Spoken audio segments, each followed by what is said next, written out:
एक पिता ने अपने बेटे की बहुत अच्छी तरह से परवरिश की, उसे अच्छी तरह से पढ़ाया, लिखाया और एक सफल इंसान बनाया।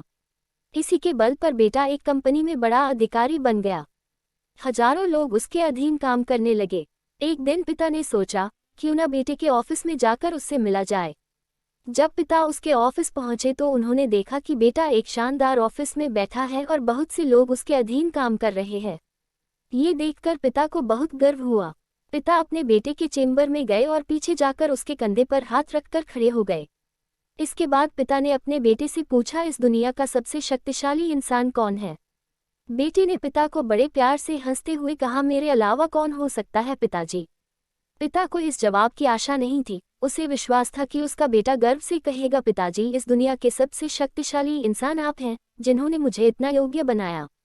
बेटे का जवाब सुनकर पिता की आंखें भर आईं। वो चेंबर के गेट को खोलकर बाहर निकलने लगे। उन्होंने एक बार पीछे मुड़कर पुनः बेटे से पूछा, एक बार फिर बताओ, इस दुनिया का सबसे शक्तिशाली इंसान कौन है? पुत्र ने इस बार कहा, पिताजी, आप हैं इस दुनिया के सबसे शक्तिशाली इंसान। पिता ये सुनकर आश्चर्यचकित हो गए। उन्होंने कहा, अभी तो तुम अपने आप को इस दुनिया का सबसे शक्तिशाली इंसान बता रहे थे, अब तुम मुझे बता रहे हो?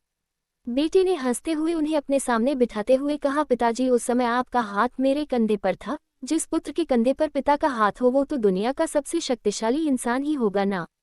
पुत्र की बात सुनकर पिता की आंखें भर आई। उन्होंने अपने पुत्र को कस करके अपने गले लग लिया।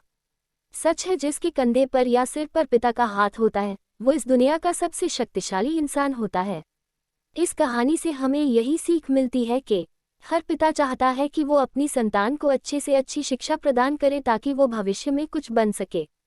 बदलते समय में देखने में आता है कि काबिल होने पर संतान ही अपने पेरेंट्स के साथ ठीक से व्यवहार नहीं करती, बल्कि अपमानित भी करती है। हमें समझना होगा कि एक दिन हम भी बूढ़े होंगे, उस समय हमारी संतान भी ऐसा ही व्यवहार हमारे साथ करेगी, तब हम क्या करेंगे?